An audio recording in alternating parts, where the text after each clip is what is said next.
I invite you to listen to my original story on the Purple Heart Stories channel. I really hope you'll enjoy it. Please support with a like and subscription if you do. Iron Revenge.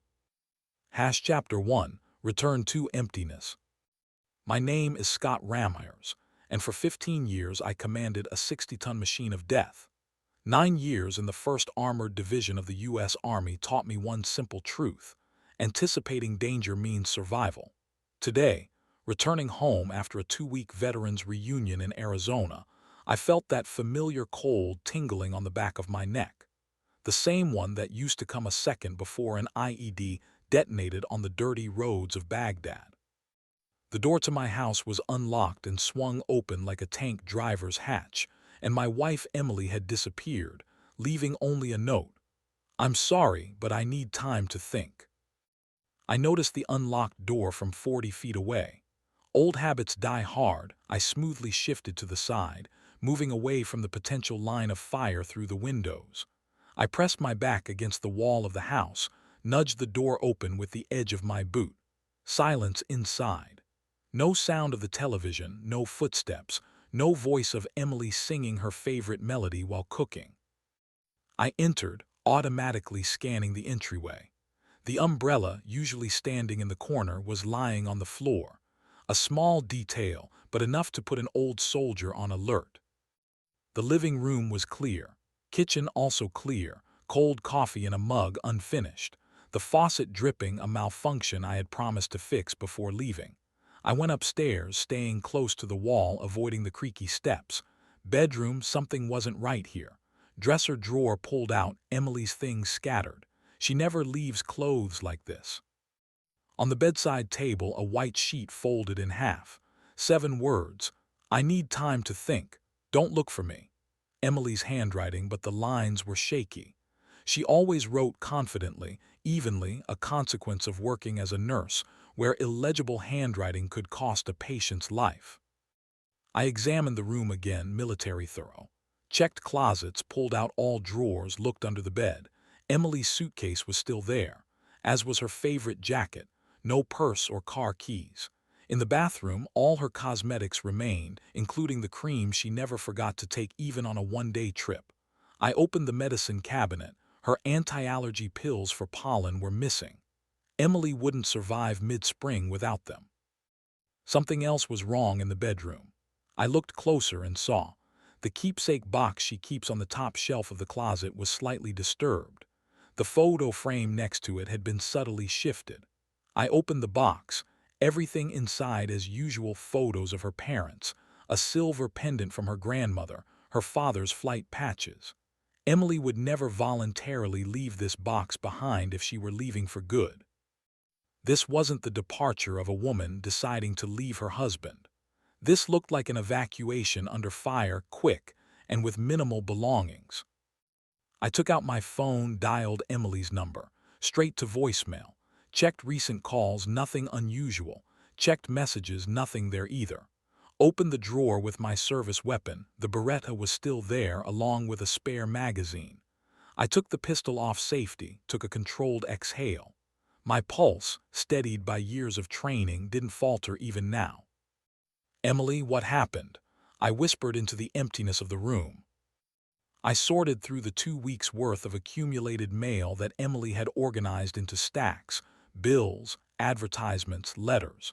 Under a thick envelope from the power company, I noticed a thin beige envelope with no postmark, no return address. I examined it against the light, finding nothing suspicious. Carefully opened it with a paper knife. Inside, a worn photograph. Emily in a military nurse's uniform standing next to a tall officer in digital camouflage. His hand rested protectively on her shoulder, his very posture expressing commanding confidence. A middle-aged man, military haircut, penetrating gaze, special forces insignia. Major's rank patches. In the background, a faded flag of a military hospital in Iraq. I turned the photograph over. On the back, sprawling handwriting in black ink: "Remember me." I took a magnifying glass from the desk drawer and began methodically studying the image details. Besides the obvious, I noticed Emily looked tense, her smile not reaching her eyes. The Major wore an expensive watch, Swiss, with a clearly distinguishable date, April 17, 2007. Judging by the weather conditions, it was indeed spring in Iraq. So the photo was taken 3 years before Emily and I met. Something else caught my attention, a bent corner of the photo, as if it had been carried in a wallet for a long time. The wear along the edges looked uneven. The photograph had been frequently handled, folded. Emily never told me about this officer. Moreover, she rarely mentioned her service in Iraq, dismissing it with general phrases. Regular nurse duties, nothing heroic. Now I understood she wasn't just reluctant to stir up military memories. She deliberately avoided talking about something specific. Or someone specific. As a tank commander, I always knew. Information can be insufficient, but never excessive. I took out my laptop, typed the names of all high-ranking officers who served in the same area where Emily's medical unit was stationed. I scanned the photo and ran an image search. A match appeared after 40 minutes. Major Robert Garrison, commander of a special counterterrorism operations group, killed by an IED explosion on December 11, 2019, near the city of Mosul. Posthumously awarded the Silver Star for heroism. Dead men don't write notes or send photographs. The next morning I found a small package on the doorstep, delivered by hand, no stamps or postal service markings. Inside, military identification tags on a broken chain. The worn metal was stained with something resembling dried blood. The embossed information read, Garrison Robert J. Major, blood type O+. Social security numbers, personal file, everything matched the information from my search. Under the tags, a note, printed on the same printer, I've come back for what you took from me. The first meaning was obvious. Garrison believed I took Emily from him, but military training taught me to look for hidden meanings, double entendres. The wording was too vague. And then it hit me, he might have come back for something material, for information, for evidence, for something Emily knows. As a tanker, I always assessed terrain for traversability and visibility. Now I needed to assess the landscape of Emily and my life. Where might there be hidden trenches I didn't know about? I began searching the house, every inch, every drawer, every hiding place. Under a floorboard in the pantry, I found a waterproof package with documents, insurance policies, birth certificates, our military IDs. I checked the contents, no trace of information about Major Garrison. In the garage, in a hiding place behind the tools, a spare pistol and $2,000 in cash. Our emergency plan for unforeseen circumstances, known only to Emily and me. I returned to the bedroom and sat on the bed, massaging my temples. The facts formed a disturbing picture. Emily knew Major Garrison from her service in Iraq. He is officially considered dead, but actually alive. He found us, is threatening us, and now my wife has disappeared. I took out my phone and dialed a number. Mark, it's Scott, I need your help. Mark Taylor's auto repair shop is located on the outskirts of town, in an industrial zone among warehouses and small businesses. The perfect place for a man who always felt uncomfortable among people but understood machines perfectly. A typical tank driver mechanic, few words, solid, reliable as a German diesel. I parked near the graffiti-covered hangar, taking the photograph and dog tags with me. Mark met me in an oil-soaked coverall, wiping his hands with a rag.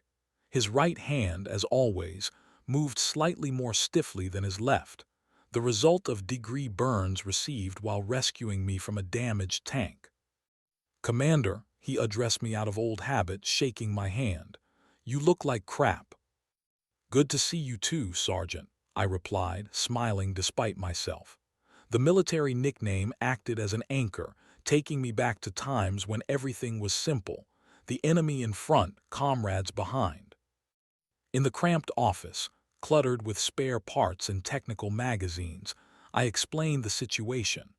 Mark listened without interrupting, rubbing the scars on his right wrist with his old army habit. an indicator of deep concentration that I remembered from combat missions. "Show me," he asked, reaching for the photograph and dog tags. He examined them professionally, unhurriedly, as he would study the complex electrical diagram of an M1A2 Abrams. "Emily is tense here," he noted, pointing to her shoulders in the photo. "See, she didn't want to be photographed with him." His observational skills always impressed me. In the tank, he noticed enemy positions before the gunner had time to aim. "I saw her 2 days ago," said Mark, putting down the photograph, "at the gas station near the exit to Highway 101. My muscles tensed. She was with a man, military bearing, short haircut. He was holding her firmly by the elbow," continued Mark, looking me straight in the eyes. "I waved to her, but she pretended not to notice. That was strange because she always stops to chat when she visits that gas station." I showed him the photo with the officer. "Was it him?" Mark squinted, remembering. "Looks similar. Hard to say for sure. I saw them across 4 lanes of traffic, but the build, the posture, very similar." "Did she look scared?" I asked, feeling cold fury building inside. "More tense, like someone performing a task under pressure." Mark leaned closer. "And one more thing, Commander. Yesterday a man came into the shop, asked if I was doing any work for the Ramires family, said he had an urgent order for you. I told him I hadn't seen you in a long time." "What did he look like?" "Civilian type, but movements, manner of carrying himself, military training, weapon under his jacket judging by how he moved his right hand. Left-handed, medium height, fit, graying hair. I remembered the car, black Ford Explorer, tinted windows, Texas plates." Impressive observation. In a tank crew, such details often meant the difference between life and death. Mark continued to surprise me even after years of civilian life. "Anything else?" I asked, making mental notes. "Look," he took the dog tags and pointed to almost imperceptible scratches on the back. "The serial number has been altered. Fine work, but I can see the difference in stamping depth." I examined the tags again. "You think they're fake?" "Maybe original with altered data. If this major staged his death, he'd need real tags with traces of biological material." Mark was right. Authentic tags but with doctored information, a clever psychological move. Garrison knows I'll check their authenticity. "What are you going to do?" asked Mark, crossing his arms over his chest. "Talk to the sheriff, then to Emily's sister." "I'll help, whatever you need," said Mark without hesitation. "Thanks, Sergeant. Check the gas station cameras. Use your contacts among truckers, have them look for a black Explorer with Texas plates, but don't take risks if this guy suspects." "I'll be careful, Commander. Tank raid, not a full-scale offensive." He quoted our old Army code, meaning reconnaissance without direct contact. Leaving the workshop, I felt the weight of the pistol under my jacket. 10 years of peaceful life, and here I was again checking weapons, assessing threats, thinking in tactical categories. War never lets go. It just retreats for a while to regroup. The sheriff's office in the center of town looked like a set from an old western, a 2-story brick building with an American flag above the entrance. Inside, the smell of coffee, wood, and gun oil. The dispatcher, a plump woman with tired eyes, nodded, recognizing me.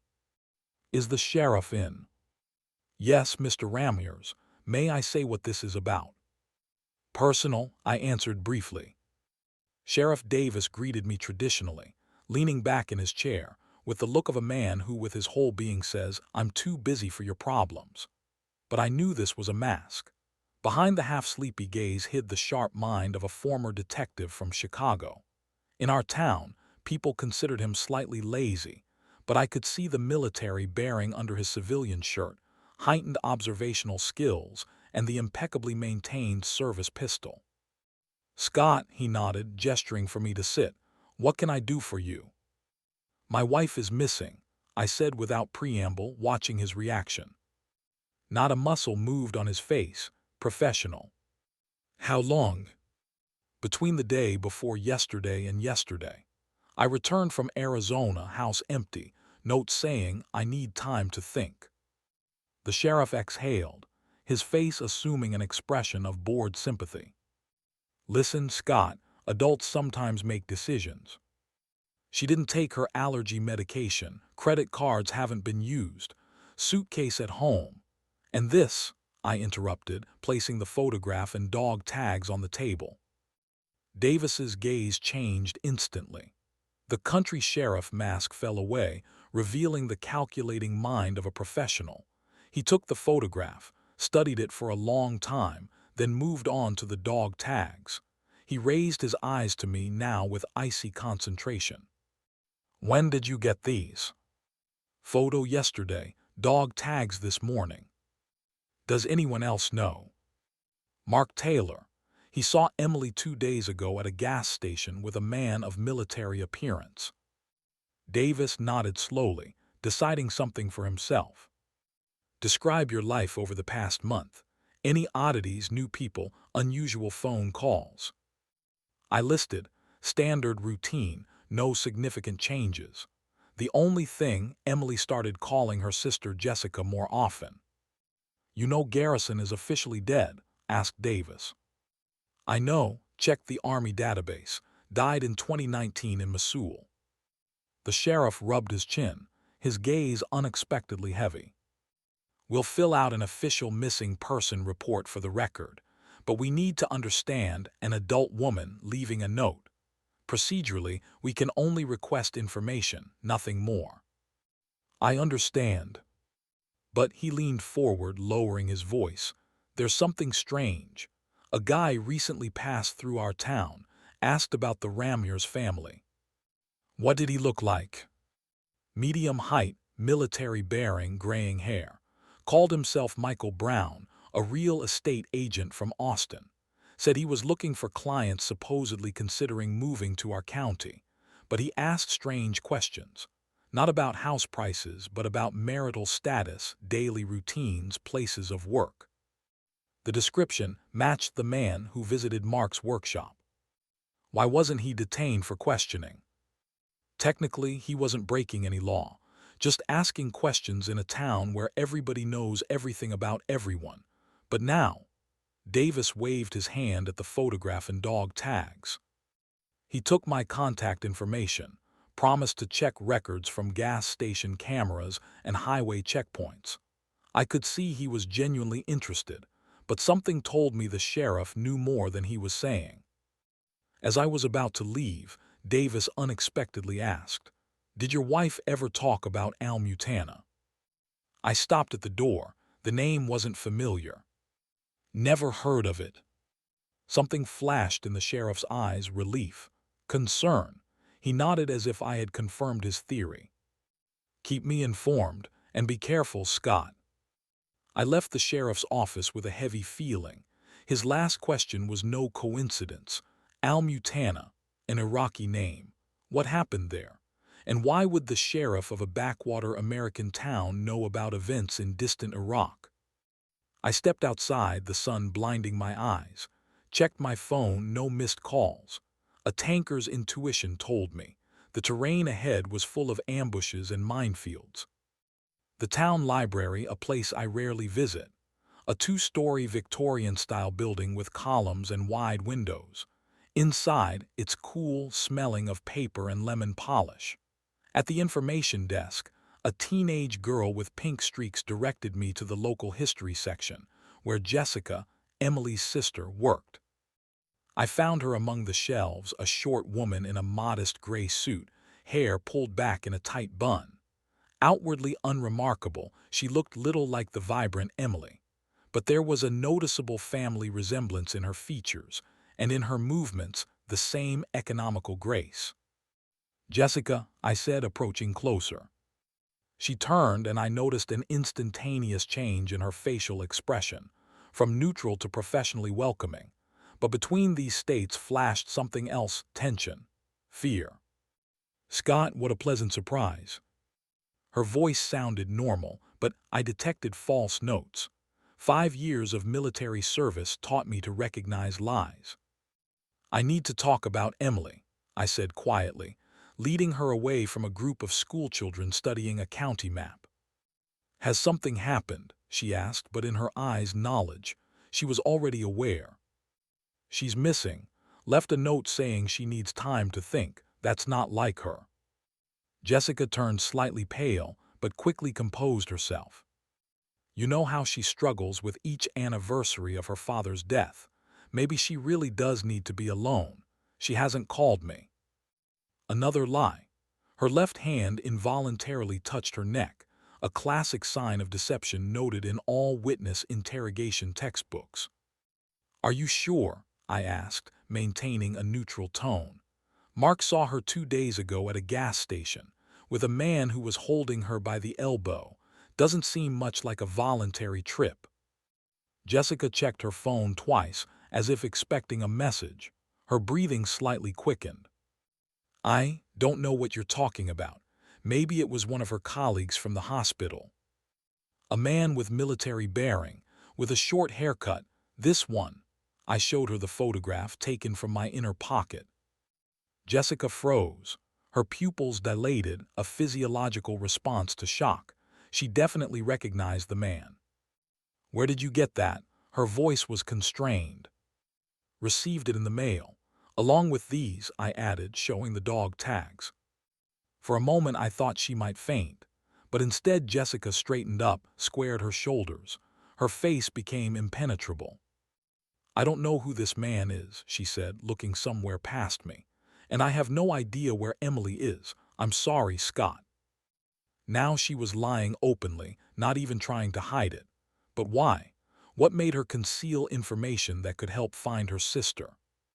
Jessica, please, I just want to bring her home, I said, softening my tone. If you know something. I don't know anything, she cut me off, then softened. Really, Scott, we haven't been that close lately.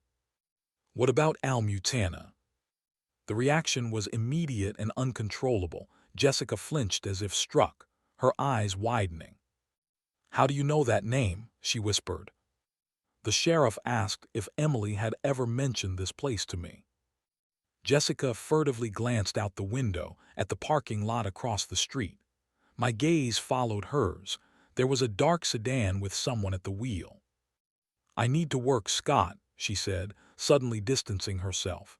If Emily contacts me, I'll let you know. She quickly walked deeper into the library, leaving me with the feeling that I had just failed an important interrogation. The military instructors at Fort Knox would have been disappointed with my intelligence-gathering skills. I remained in place, considering the situation. Jessica was definitely hiding something. She knew who Garrison was and what happened in Almutana. Her shock at seeing the dog tags was genuine. But there was another detail: surveillance. The sedan in the parking lot that so alarmed Jessica. Something was happening, and the scale of events was much broader than I initially thought. I left the library trying to look ordinary. I didn't turn around to check if the sedan was following me. That would reveal my awareness. Instead, I used reflections in store windows to monitor the situation. The dark vehicle had indeed moved, maintaining a distance of half a block. Classic surveillance tactics. I could almost hear the instructor's voice. Don't show that you've detected observation. Use this knowledge. I headed toward my pickup, parked 3 blocks from the library. Reaching the corner of the building, I noticed quick movement from the corner of my eye. Jessica was catching up to me. Her face was tense, her eyes darting, checking the surroundings. Not a professional, but definitely someone familiar with basic operational principles. I forgot to ask, she said loudly, as if we were just having a friendly goodbye. Will you be coming to the barbecue this weekend? I played along with her game, not showing that I understood the hidden meaning. Sure, if I find the time. Jessica smiled, but her eyes remained vigilant. She approached as if for a farewell hug. I felt something slip into my palm, a small metal object. "Be careful," she whispered so quietly it was barely audible. "Don't trust the sheriff." I nodded, gripping the object, a key with a tractor-shaped keychain. Jessica added even more quietly, "McLaughlin Farm, the barn." She pulled away, smiling again for invisible observers. "Say hi to Emily when you see her," she said loudly, waving goodbye. Jessica quickly walked away without looking back. I continued toward my pickup, analyzing the information received. The McLaughlin Farm, an abandoned place 15 miles from town. I remembered it from childhood. My friends and I rode our bikes there, exploring the half-ruined buildings. I approached my pickup, got behind the wheel. I put the key with the keychain in my inner pocket next to the photograph. From the corner of my eye, I noticed the dark sedan slowly driving by at the end of the street. I started the engine, turned on the radio.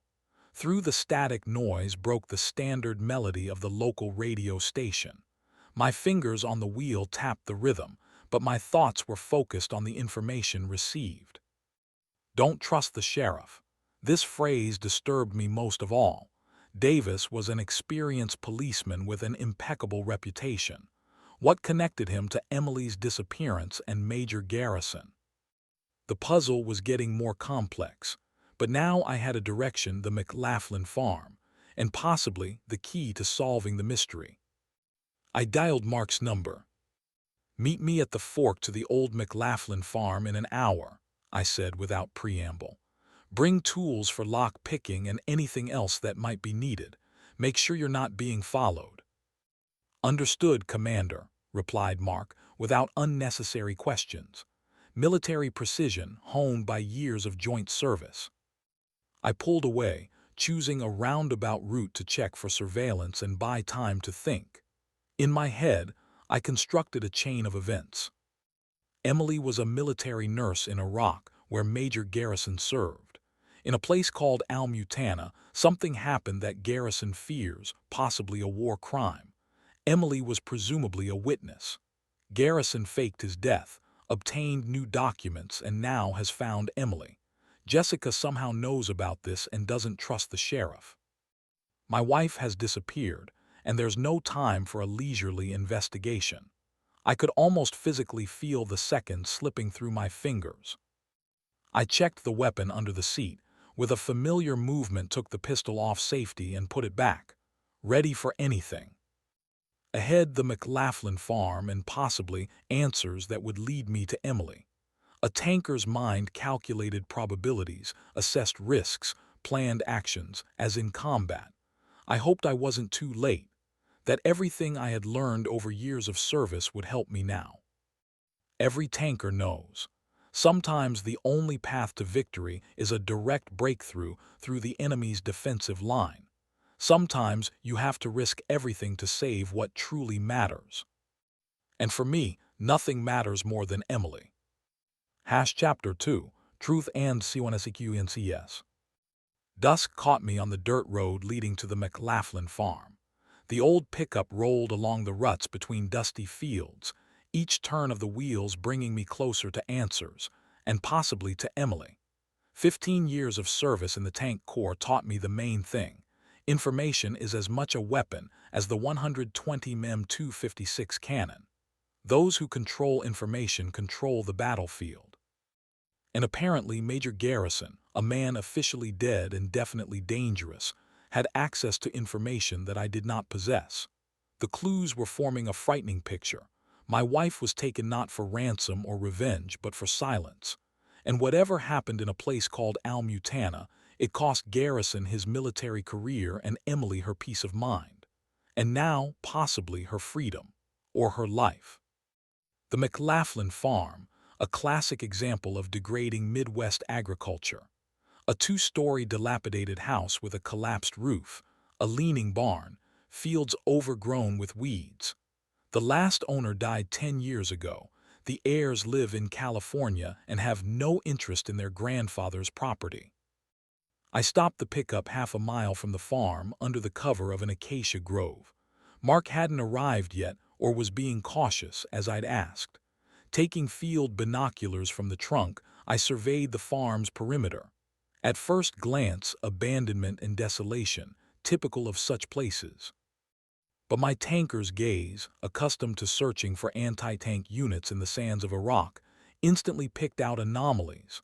A patch of flattened grass, too even for natural distribution. Fresh tire tracks leading to the back of the barn. Cigarette butts by the roadside, cheap filterless cigarettes, the preference of military contractors. Someone had been here recently, possibly hours, not days ago. I checked my Beretta, chambering around and putting it on safety. I removed my army boots, replacing them with light sneakers with soft soles, less noise when moving. Cautiously moved in the direction of the farm, using landscape elements as natural cover. I approached methodically, following tactical schemes practiced in hundreds of training sessions and dozens of combat operations. Crouching, running in short bursts between trees and shrubs, avoiding open spaces. Every 30 seconds I would stop, listening for sounds different from the natural background, the chirping of cicadas, the rustling of leaves, the distant hum of a farmer's tractor in neighboring fields. Along the farm's perimeter, I found even more signs of recent presence. Footprints of military boots with a specific tread pattern, the kind worn in private military companies. A crumpled Marlboro pack with a printed date 2 weeks ago. A branch with an unnaturally broken end. Someone had passed here in a hurry. All this was very unlike an old abandoned plot that should interest at most local teenagers looking for a shelter for beer gatherings. When the sun had almost disappeared below the horizon, I reached the barn, a tilting structure with a half-ruined roof but surprisingly sturdy walls. I circled it along the perimeter, checking all possible entrances and exits. The main door was locked with a padlock, not too old, judging by the gleam of the metal. The side door was closed but not locked. Use it. Too obvious. If this is a trap, that's exactly where an alarm or even a primitive booby trap would be placed.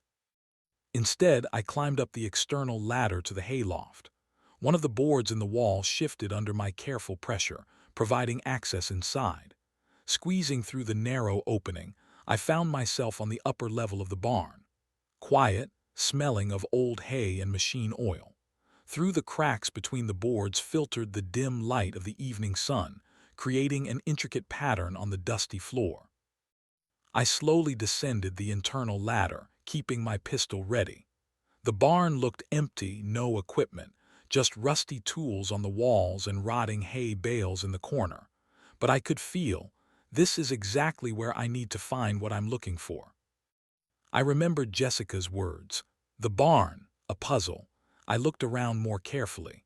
In the far corner, I noticed a strange construction resembling an old well for irrigation, long dried up. Next to it, a wooden panel with a crudely drawn target for shooting. I approached closer. The target was worn with numerous bullet holes. In the very center, an inscription, "Silence is golden." I ran my hand over the wooden surface, feeling the unevenness from impacts. The lower part of the panel seemed strangely heavy. I pushed nothing. Pulled, also no result.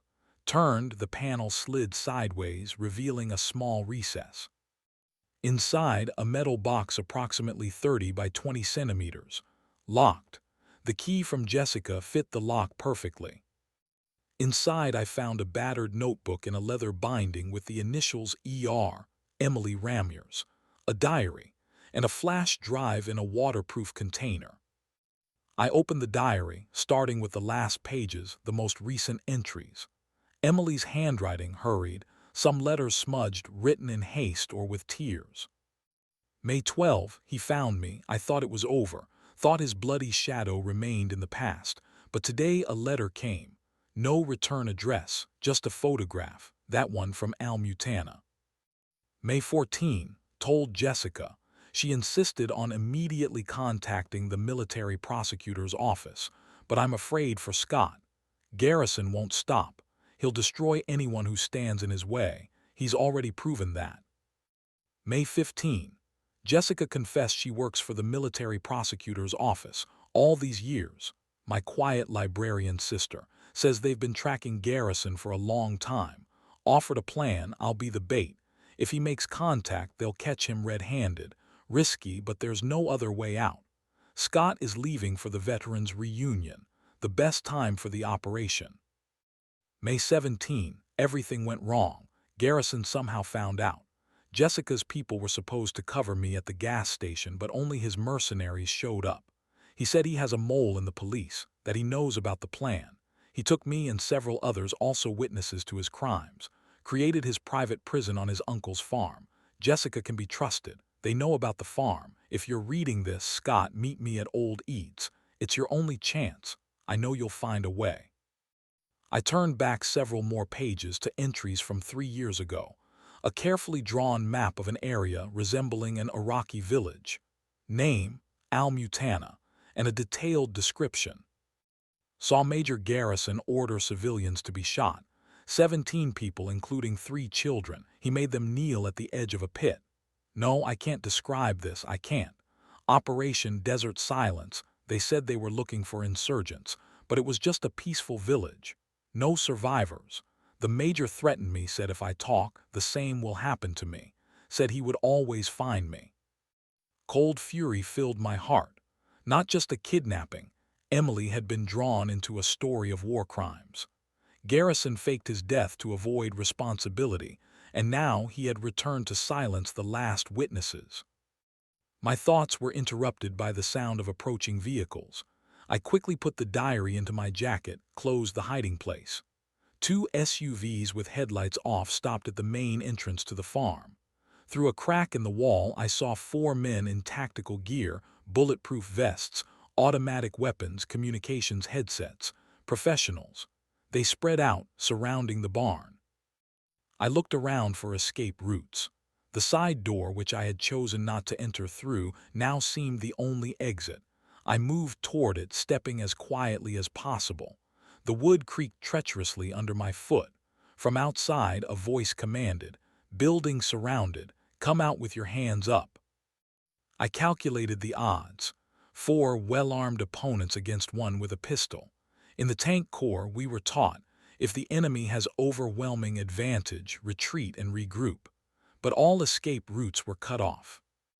I prepared for a breakthrough through the side door when I heard a familiar voice shouting from outside. "Scott, it's a trap." Mark, he was trying to warn me. Sounds of gunfire, a cry of pain. Had they captured him? I rushed to the side door, but it swung open before I could reach it. A silhouette appeared in the doorway. I raised my pistol but didn't manage to shoot. A powerful blow to the back of my head sent me into darkness. The last thing I saw, a familiar face bending over me. Sheriff Davis. "Sorry, Ramyers, but sometimes you have to sacrifice a pawn for the queen." Consciousness returned in waves. First sounds, crackling of fire, quiet voices. Then smells, smoke, antiseptic, gun oil. Finally, pain, throbbing in the back of my head, dull in my ribs. I opened my eyes and immediately squinted against the light. I was in a small wooden room resembling a hunting cabin. Log walls, simple furniture, a potbelly stove in the corner. I lay on a hard cot, covered with an army blanket. "He's awake," said a creaky voice. Turning my head, I saw a white-haired man in a lab coat leaning over me. His hands, a surgeon's hands, with long fingers and impeccably trimmed nails, held a medical flashlight. "Follow the light," he commanded, directing the beam into my eyes. "Pupil reaction normal. Concussion is mild but could have been worse. You're lucky your skull is thick." "Who are you?" My voice sounded hoarse. "Dr. Phillips, local physician. Found you unconscious near the road, a kilometer from the McLaughlin farm." I tried to sit up, fighting dizziness. "Lie still," said the doctor sternly. "You lost a lot of blood from the head wound, plus 2 broken ribs and multiple bruises. They worked you over good." "Where am I?" "In my friend's hunting cabin. Hospital is not an option. Some people in town can't be trusted." "Sheriff Davis," I whispered, remembering his last words before I lost consciousness. "I see memory is intact," nodded Phillips. Yes, our esteemed guardian of order has been acting strangely lately. He's awake. Well over 70, but his movements precise, measured like those of a man half his age. Faded eyes studied me appraisingly. Military bearing even at his age, vertically straightened back, squared shoulders, movements without unnecessary gestures. Edward Wilson, he introduced himself, sitting on a stool next to the cot. Friends call me Old Ede. Scott learned about the military crime Garrison committed. Emily is a witness. Her sister dragged her into an operation to catch him, but something went wrong. Not something, but someone, croaked Ede, adjusting the collar of his faded shirt. This Garrison has a mole, possibly the sheriff, possibly someone higher up. I tried to stand, ignoring the pain. I need to find her. And you will, Ede calmly replied, making no attempt to stop me. But first you need to know where to go. He unfolded a worn map of the county on the table, pointing to an isolated spot 30 miles north. James Garrison's farm, your major's uncle, abandoned 15 years ago officially. But there's been activity in recent months, trucks, construction materials, hired security. You've been watching it. I watch everything unusual within 50 miles, Ede shrugged. Old habit. Vietnam, I asked, nodding his distinctive manner of speech and movement. To tour, he nodded. Special reconnaissance, we didn't officially exist. I looked at the map again. Isolated location, all approaches easily visible and controlled. Perfect place for a private prison. Is Emily there? And not just her, replied Ede. Saw them bring in your friend. Tough guy, tried to resist even with his hands tied. Mark, I exhaled. He tried to warn me. Now he's in danger too. The farm has at least 6 hostages, continued Ede. Judging by what I saw through binoculars all in the main barn. 12 guards, 3 shifts of 4 men each. Automatic weapons, bulletproof vests, professionals from private military companies. Former military. Contractors, mercenaries, do the job for money, no questions asked. I painfully got up, making it to the window. Outside, forest and a clearing, where Ede's battered pickup and the doctor's medical jeep stood. We were clearly in the wilderness. Why are you helping me? I asked, turning to Ede. Because I hate war criminals, the old man answered simply. Saw too much dirt in Vietnam. People like Garrison disgrace the uniform they wear. Dr. Phillips brought a mug of hot coffee. And I'm helping because I took the Hippocratic Oath, he smiled. And because your wife is one of the best nurses I've worked with. She saved my grandson when no one could make the right diagnosis. I took a sip of the strong, bitter drink, feeling the pain-clouded mind clearing. We need to call the feds, suggested the doctor. FBI or military police. By the time they get here, believe the story, organize an operation. All the hostages will be dead. Ede shook his head. Garrison isn't the type to surrender without a fight. And if he really does have a mole, information about the planned assault will leak. So we're on our own, I nodded, understanding the hopelessness of the situation.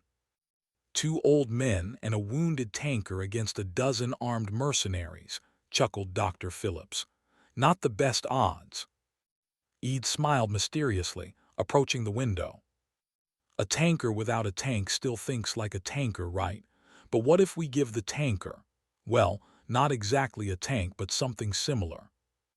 He pointed to the clearing behind the cabin, where the outlines of large agricultural machinery could be seen under a tarpaulin.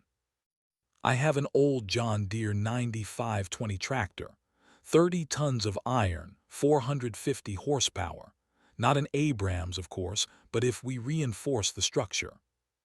A plan began forming in my head, insane, desperate, but possibly the only one. Each tractor turned out to be a real monster of the agricultural industry. Huge, wheels the height of a human, massive cabin, impressive engine capable of pulling multi-ton agricultural equipment. In his youth, Eid worked as a mechanical engineer before enlisting in the Army and maintained his equipment in perfect condition. If we reinforce the cabin with steel plates and protect the fuel tanks, I reasoned, walking around the machine, we'll get an improvised armored vehicle.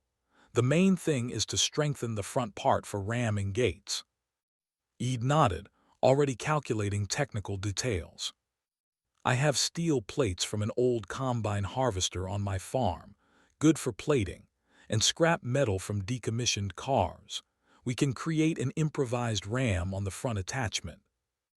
We developed a basic plan: strengthen the tractor with homemade armor, break through the main gates of Garrison's farm, create chaos and panic, diverting the guards' attention while I infiltrate the barn and free the hostages. Risky, but without external support, the only option. We'll need tools, welding equipment, I listed. Everything's in my barn, Eid nodded. I'll prepare what we need. While Dr. Phillips changed the bandage on my head, Eid returned to the map, showing a detailed diagram of Garrison's farm perimeter. Watched them for 3 weeks, he explained. Perimeter guard every 2 hours. Cameras at the main gate and northern side of the fence. Blind spot here, he pointed to the southeast corner of the territory, but you can't overcome the fence unnoticed, motion sensors and alarms. So direct breakthrough, I nodded. Classic tank attack. Maximum speed, surprise, concentration of firepower at one point. Like the good old days, Eid chuckled. In Vietnam, we called such tactics a suicide raid. And what did you call those who survived such raids? I asked. Lucky ones, he shrugged, or immortal bastards, depending on the operation's result. Dr. Phillips shook his head, packing up medications. I'll go into town, he said. Need to replenish supplies, especially hemostatic drugs, you'll need them. Be careful, warned Eid. Don't attract attention. I'm an old country doctor, Phillips shrugged. Who would think to follow me? I'm invisible in this story. When the doctor left, Eid and I moved to the barn, where we began preparing the tractor for modification. We removed unnecessary parts, marked places for steel plate attachment, checked the engine fuel system. I noted Eid's amazing methodicalness, a typical trait of a reconnaissance saboteur. Nothing superfluous, every movement measured and economical. Despite his age, his hands worked with the confidence of a young mechanic. Where did you learn to handle equipment like this? I asked, helping remove the engine's protective cover. In civilian life before Vietnam, I was a mechanical engineer at the Caterpillar factory, replied Eid.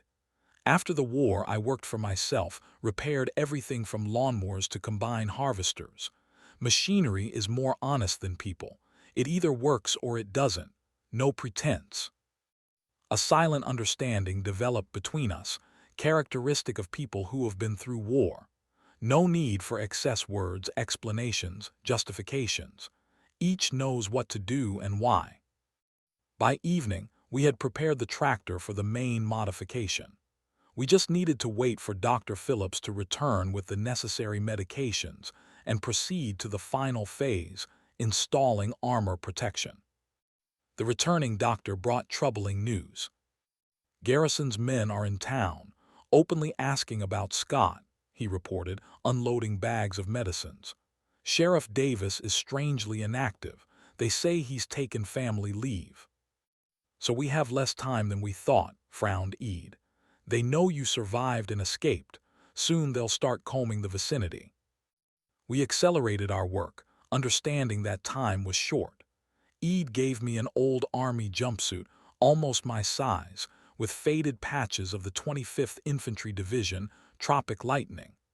The clothing of a man who had gone through the hell of the Vietnamese jungles. Take care of it, was all Eid said, patting me on the shoulder.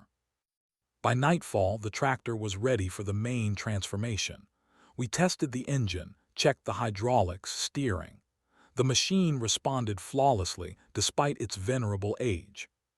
Tomorrow we'll install the armor, Eid summarized, wiping his hands with a rag. By evening we'll be ready. We returned to the cabin, where Dr. Phillips had prepared a simple but nutritious dinner. After eating, I immersed myself in studying the map of Garrison's farm, mentally running through possible attack scenarios. Our planning was interrupted by the sound of an approaching car. Eid immediately grabbed an old M14 carbine, taking cover by the window. Dr. Phillips turned off the light. I checked my Beretta. "Black SUV," whispered Eid, peering into the darkness. "Lone driver, a woman." A second later, there was a quiet knock at the door. "It's Jessica, Emily's sister," a woman's voice announced. "I'm alone. I need to talk to Scott." Eid looked at me questioningly. I nodded. "Let her in, but be alert." Jessica entered, looking nothing like she did in the library. Instead of a modest gray suit, a black tactical jumpsuit, hair pulled back in a tight ponytail, a holstered pistol at her waist. The real Jessica, not a quiet librarian, but someone much more dangerous. "I'm an agent with the military prosecutor's office," she declared without preamble, placing her ID on the table. "For the past 3 years, I've been investigating Robert Garrison's war crimes." "Why didn't you tell me earlier?" I asked, feeling a wave of anger rising. "Why didn't you warn Emily about the danger?" "I couldn't," her voice sounded firm but with notes of remorse. "Garrison is extremely cautious. He staged his death, obtained new documents. For years he's been in hiding, methodically eliminating all witnesses to his crimes. We tracked his movements but always arrived too late." "And Emily became your bait," I said through clenched teeth. Jessica lowered her eyes. "We developed an operation. Emily agreed to participate. Agents were supposed to cover her, but Garrison proved smarter. He has an informant in law enforcement. He learned about the plan, intercepted Emily before the appointed meeting." "Informant, Sheriff Davis?" I asked. "Exactly. He's part of my operational group, but lately his behavior has raised suspicions. Now I'm sure he's working for Garrison, possibly under pressure, playing a double game." "And you used your own sister as bait." My voice held barely contained fury. "I uphold the law," Jessica retorted. "Garrison killed 17 innocent civilians in Almutana, and after staging his death, he eliminated several more witnesses. He won't stop." "You put her in harm's way." "She agreed herself." Jessica raised her voice. "Emily wanted to end this once and for all, get rid of the fear that had haunted her all these years." I clenched my fists, fighting the urge to hit this cold-blooded woman who had used her own sister as expendable material for her operation. "The strike team will be here in 48 hours, continued Jessica, calming down somewhat. "Special military police unit, wait for them, they're professionals." "In 48 hours, Emily and all the hostages will be dead," I objected. "Garrison is no fool. The town is already crawling with his men. They're looking for me. Soon they'll get here too." "What are you suggesting? Storm a fortified position alone? That's suicide." I silently pointed to the drawings of the modified tractor. Jessica studied them, her eyebrows rising. "You're insane. A homemade tank against armed professionals." "We don't have your 48 hours, I replied. "We attack tomorrow at dawn." "Listen, Scott," Jessica tried to appeal to reason. "I understand your feelings, but you're a former tanker without a tank, with homemade armor against men with automatic weapons. You have no chance." "Tanks don't wait for reinforcements." I looked her straight in the eyes. "They are the reinforcement." Her eyes widened in recognition, the motto of the 1st Armored Division. "We move out tomorrow at dawn," I added, ending the conversation. "You can join us or stay out of it, but don't try to stop me." Jessica looked at me for a long time, assessing my determination. Finally, she nodded. "I'm with you, but officially I state this is madness." I smiled for the first time in these crazy days. "Welcome to the Armored Forces, Agent. Madness is our element." Chapter 3, Iron Revenge.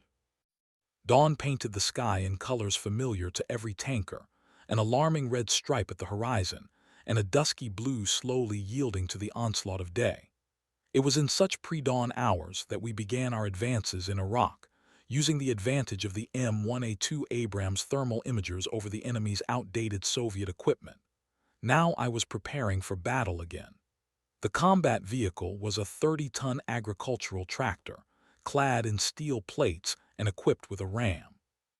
My crew consisted of a 70-year-old Vietnam veteran, a country doctor, and a military prosecutor agent. The mission seemed suicidal, to break through the guarded perimeter of the farm where Major Garrison held Emily and other witnesses to his crimes captive. But I was no stranger to impossible tasks. 9 years in the tank corps taught me that victory is not won by the one with better weapons, but by the one willing to risk everything for those they love. I started the engine, felt the vibration pass through my body, and for the first time in these crazy days, I felt absolute clarity. I had become again what I always was, a tanker, going for a breakthrough. "Systems check," I commanded, activating the John Deere starter. The modified tractor shuddered and came to life like an awakened beast. The multi-ton agricultural machine, transformed by our efforts into assault equipment, slowly drove out of Eads' barn in the pre-dawn haze. Steel plates welded to the cabin and hood gave it a brutal, threatening appearance. Thick armor concealed most of the details. Instead of the former green paint, the tractor now stood out with matte gray metal. In front rose a massive ram, made from a steel beam and reinforced with plates from an old combine harvester, our main offensive weapon. I performed a turn, getting used to the controls. The heavy modifications affected maneuverability, but the powerful engine compensated for the additional weight. Shutting down the machine, I jumped to the ground to conduct a final inspection. Ead was already examining the armored sides, tapping the welded seams. "It'll hold," he nodded with satisfaction. "We'll withstand a short burst from automatic weapons, but don't be deluded. A direct hit from a grenade launcher will penetrate." Dr. Phillips handed me 2 canteens of water, a first aid kit, and rations. "Dehydration is the main enemy in confined spaces," he reminded. "Prepared emergency medical care, hemostatic sponges, tourniquets, analgesics." Jessica joined us, dressed in tactical gear, with a pistol in a holster and an M4 carbine on her shoulder. "Preparations complete. Go over the plan once more," she commanded in the tone of someone accustomed to leading operations. I spread the map on the tractor's hood, marking key points. "We move out along the forest road, avoiding highways. We'll arrive at Garrison's farm at dawn, when guard vigilance is at its lowest." Ead pointed to the northwestern corner of the map. "Security is weakest here. They don't expect an attack from the swamp, considering it impassable, but there is a passage. I've scouted it." "I'll be in the tank," I continued, pointing to the tractor. "Main task: break through the perimeter, create chaos, and draw fire to myself. The armored cabin will provide protection. Ead and I will provide fire support from the hill north of the farm," added Jessica. "Sniper fire on sentries in the towers and covering your retreat. The doctor stays here, preparing everything for medical assistance," I said, shifting my gaze to Phillips. "Location known to all, we retreat here in case of emergency." "Main target, the barn in the center of the complex," reminded Ead, tapping his finger on the map. "That's where they're holding the hostages. Scott, make your way there by the shortest route. We'll provide distraction." "Hour 5:45 a.m., I summarized. "From this moment, radio silence until the operation begins. Check radios." We activated the secure radio communication, tuned to the frequency Ead used back in Vietnam. We checked the operation of headphones and microphones, secured in protective helmets. I climbed into the tractor cabin, taking position at the wheel. The steel-reinforced cabin created a feeling familiar to every tanker enclosed space, limited visibility, the illusion of invulnerability.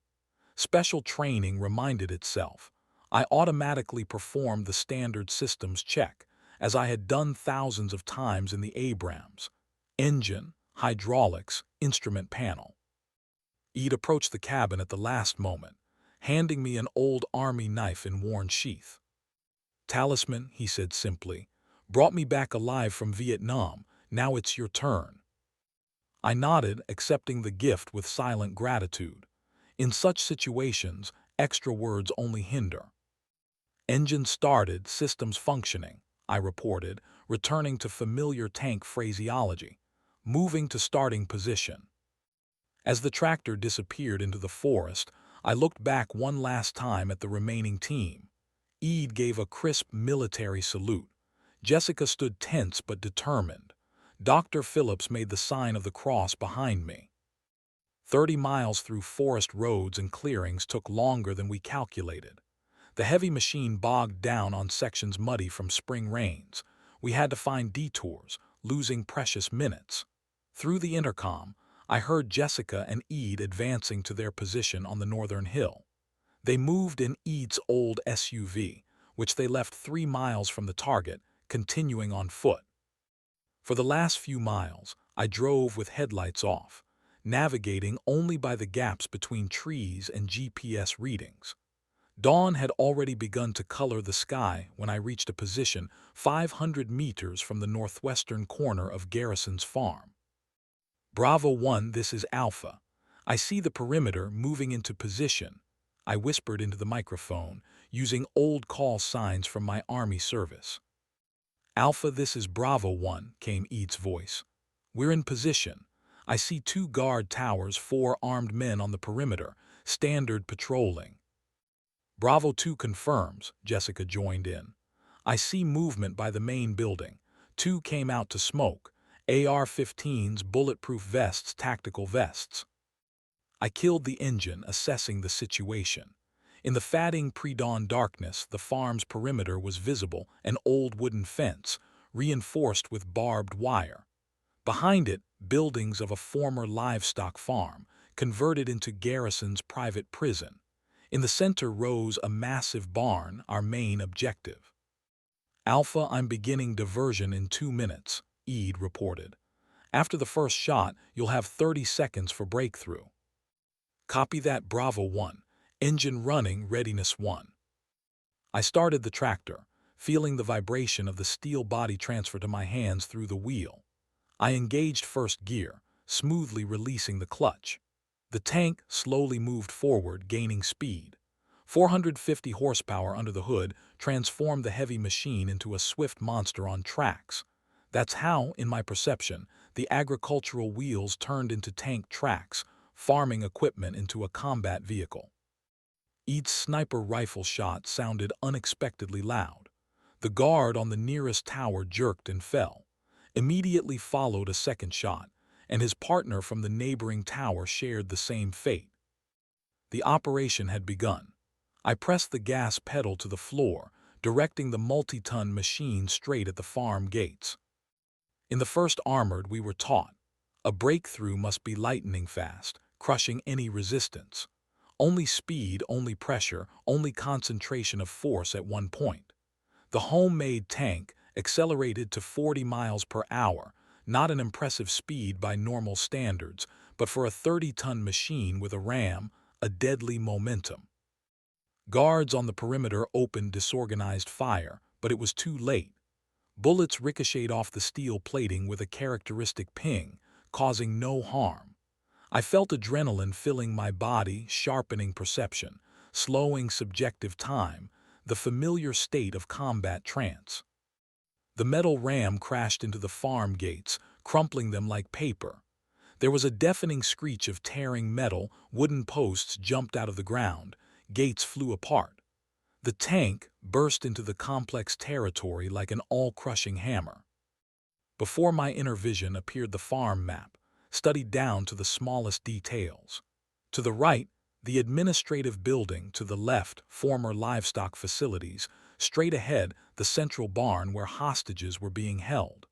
Between me and the target, an open space of 50 meters and two armed guard groups, already raised by the alarm. I sharply turned the wheel, directing the tractor toward the metal shed on the right. The ram crushed the thin walls, turning the structure into a heap of twisted metal. Fuel trucks and gasoline canisters stored inside exploded in an impressive cascade of explosions. Perfect distraction, creating chaos and panic. Alpha, I see 6 guards running to the main building. Jessica's voice came through the earpiece. Bravo 2, work on the guards. I'm breaking through to the barn, I replied, executing a turn. The tractor obediently turned, sweeping away barriers. On the sides jumped fountains of dust. The guards opened more organized fire. I felt bullets hitting the armored sides, but the steel held. Pressing the gas pedal, I directed the tractor to the next target, the guardhouse, where the main part of security was based. Another impact, another screech of metal. The guardhouse wall couldn't withstand the onslaught of the multi-ton machine, collapsing. Inside were at least 5 guards, caught by surprise. They scattered, trying to take cover from the steel monster that had broken into their refuge. Bravo 1, Bravo 2, continue working the perimeter. Secure me a corridor to the barn, I commanded, driving the tractor out of the destroyed building. Sniper shots from the hill methodically eliminated guards trying to organize a defense. Jessica worked impeccably, hitting targets with jewel-like precision. Eid provided cover and observation. I performed a complex maneuver, avoiding the burning debris of the shed and heading to the central square of the complex. Here the guards had managed to organize the first line of defense, overturned vehicles, sandbags, carefully selected positions for crossfire. This was classic anti-tank defense, concentration of infantry firepower against armored vehicles. In the tank corps, we were taught, don't attack such positions head-on, use maneuver, dissect the enemy's defense into isolated resistance nodes. I sharply changed direction, moving away from the main line of fire and circling the square along the perimeter. The guards were forced to split up, trying to track my movement. Taking advantage of this, I directed the tractor at an isolated group of 3 mercenaries sheltering behind a makeshift barricade. The ram swept away the shelter, throwing back the defenders. Without stopping, I continued moving in a circle, forcing the remaining guards to change positions, confusing them with the unpredictable trajectory of the tank. Alpha, I see movement in the northeast sector, Eid reported. 5 people retreating to the forest. Bravo 1, let them run. My target is the barn. I continued circling the perimeter of the square, gradually tightening the noose around the central point of defense. Classic tank tactics, methodical destruction of resistance nodes, isolation and elimination of separate enemy groups. The radio came alive again. Alpha, this is Bravo 2. I see a sniper on the roof of the administrative building, working on it. A shot from Jessica's carbine, and the threat was eliminated. By this time, the initial panic among the guards had changed to more organized resistance. 2 mercenaries with handheld grenade launchers appeared at a position 300 meters from me. I sharply changed direction, increasing speed, and using a nearby tractor as cover from the shot. The grenade flew over my cabin, exploding behind and showering the armored back of the tank with shrapnel and earth. The second mercenary didn't get to fire precise work by Eid. I assessed the situation. Scattered guards, growing panic, complete disorganization of enemy defense. Time for a direct breakthrough to the central barn. Directing the tractor at the last line of defense, 3 mercenaries with automatic weapons sheltering behind concrete blocks, I pressed the gas pedal to the floor. The 30-ton machine became an unstoppable ram, sweeping everything in its path. The mercenaries scattered, understanding the futility of resistance in the face of the steel behemoth. The path to the barn was clear, 200 meters of open space to the massive gates behind which were the hostages. I directed the tractor forward, building maximum speed. Suddenly, from around the corner of the barn appeared a figure in camouflage, raising a grenade launcher to their shoulder. I tried to get off the line of fire, but there wasn't enough space to maneuver. The grenade hit the right side of the tractor, the explosion throwing the multi-ton machine to the side. I felt a strong impact as my head hit the metal frame of the cabin. Black spots danced before my eyes, my hands involuntarily slipped from the wheel. The tractor lost control, crashing into a pile of construction materials. The engine stalled. "Alpha, report status," came Ead's concerned voice in the earpiece. "Bravo 1, this is Alpha. Took a hit but functioning." I shook off the stupor, assessing the damage. The right side of the tractor was deformed, armor plates bent, but the main structure held. Resuming movement. The starter howled, the engine coughed laboriously and came to life. I performed a complex maneuver, freeing the machine from the pile of debris. The tracks, no, heavy wheels slid on the broken ground and the tractor gained momentum again. The barn was already close, its massive gates the last obstacle before the final goal. I pushed maximum speed, directing the tractor straight at them. The impact was powerful, the wood couldn't withstand it, the gate doors flew apart. The tank burst into the barn, stopping in the center of the vast space. In the dim light penetrating through the broken gates, I saw a shocking scene. 6 hostages with bound hands kneeling in the center of the room. Emily among them, pale but determined. Her eyes widened at the sight of the armored tractor bursting into the barn. Next to her stood a tall man in tactical gear, Major Garrison. Even at a distance, I recognized him from the photograph. He held a pistol to Emily's temple, supporting her by the hair with his other hand. "Come out, Ramires," he shouted, recognizing me through the tractor's windshield. "No tricks or your nurse gets a bullet." At that moment, shots on the periphery of the complex intensified. Jessica and Ead continued to provide cover, eliminating the last pockets of guard resistance. I assessed the situation. Garrison stood in a way that I couldn't use the tractor for ramming without risking hitting the hostages.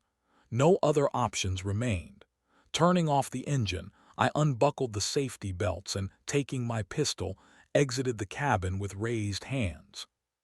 "So here you are, tanker without a tank," Garrison smirked, not lowering his weapon. "I must admit, an impressive performance. Half my men scattered like frightened rabbits."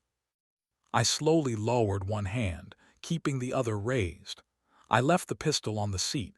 Garrison would notice any attempt to use a weapon. "Let her go," I said calmly. "Your problem is with me, not her." "Not exactly," Garrison shook his head. "She knows too much. As do all of them," he nodded to the other hostages, 2 men and 3 women, all exhausted with signs of beatings. Witnesses to my, let's say, unorthodox methods. I took a step forward, maintaining feigned calm.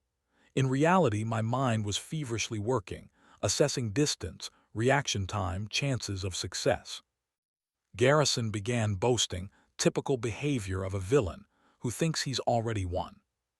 "You know, staging my own death turned out to be even easier than I thought.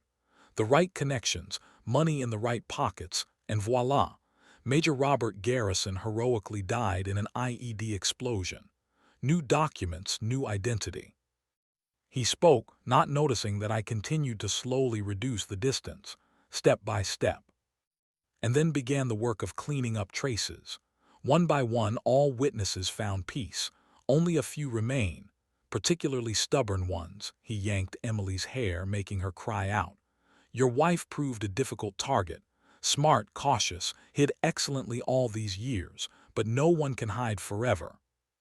Behind Garrison, I noticed movement. Mark, beaten but alive, slowly rising from the floor where he apparently had been lying unconscious.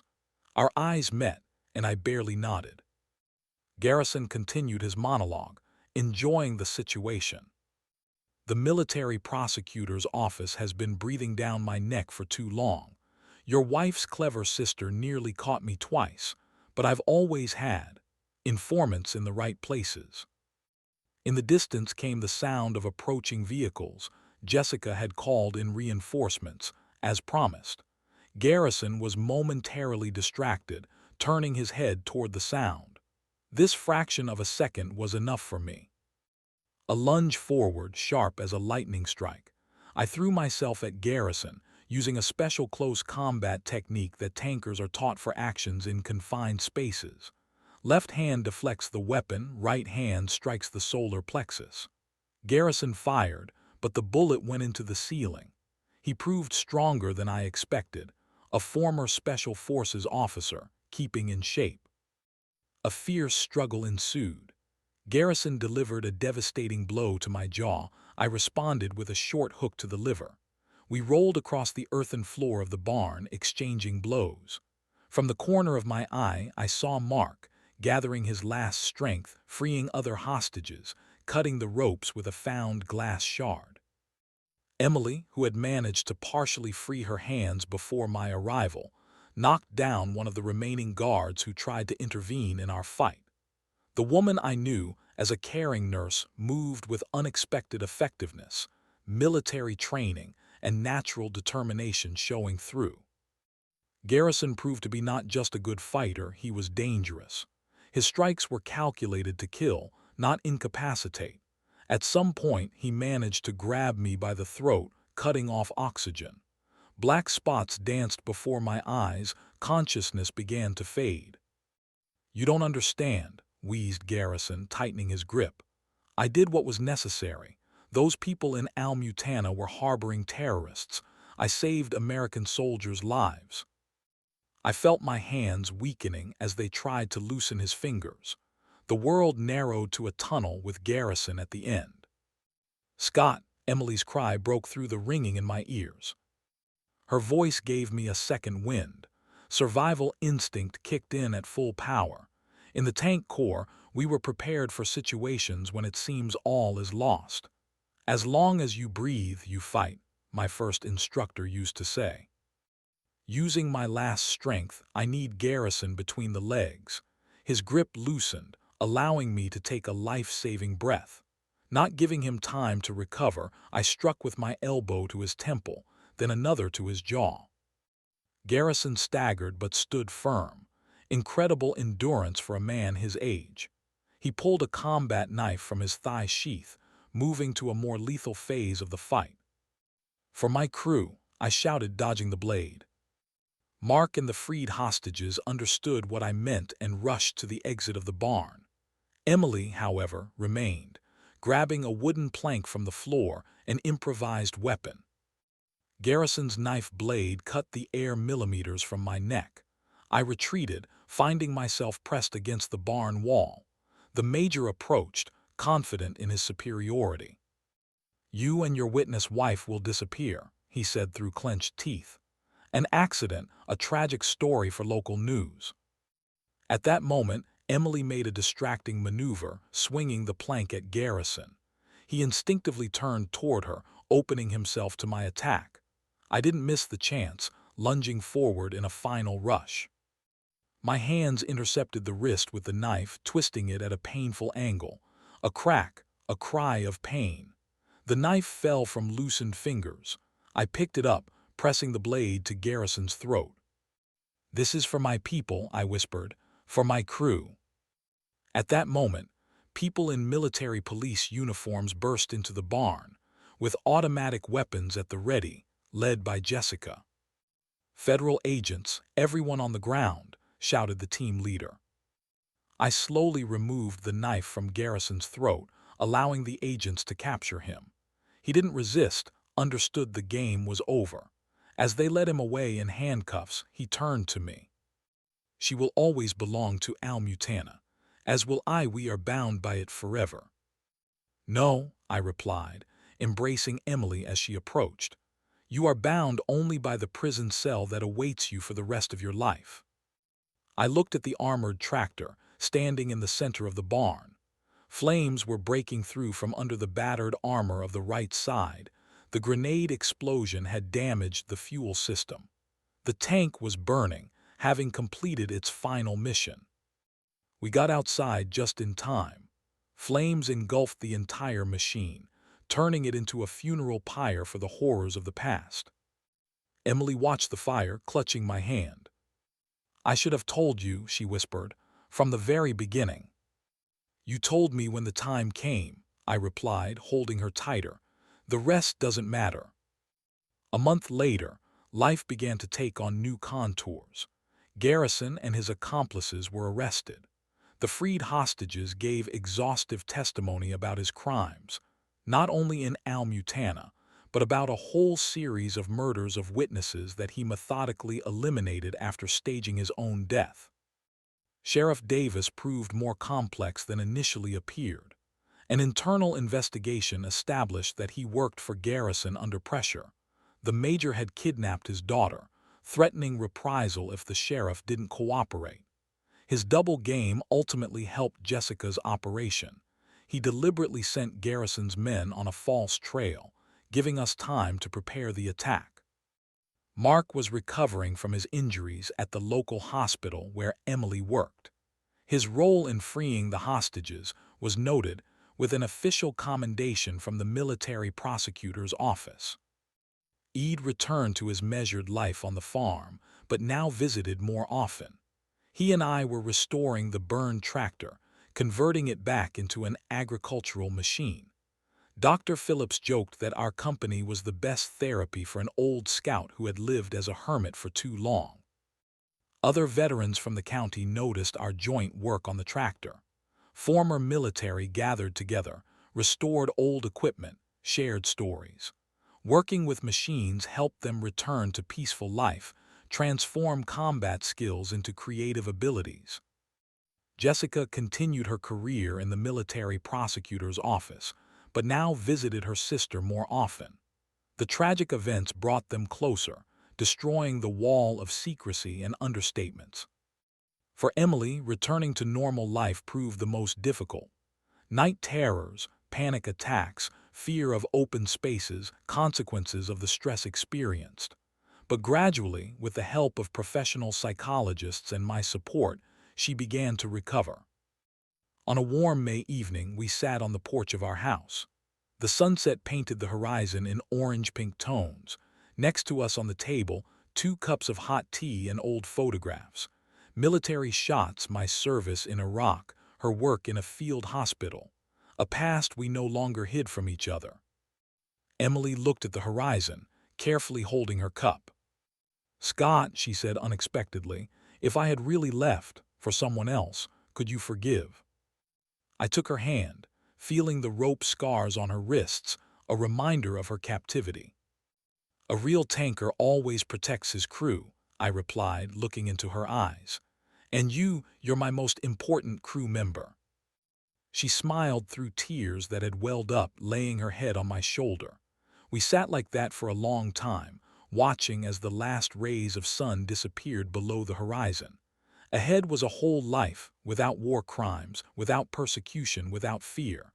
A life in which we could finally just be husband and wife, commander and crew, for each other. If you enjoyed this story, please support the author with a like, subscribe to the channel, and share your emotions in the comments. Thank you.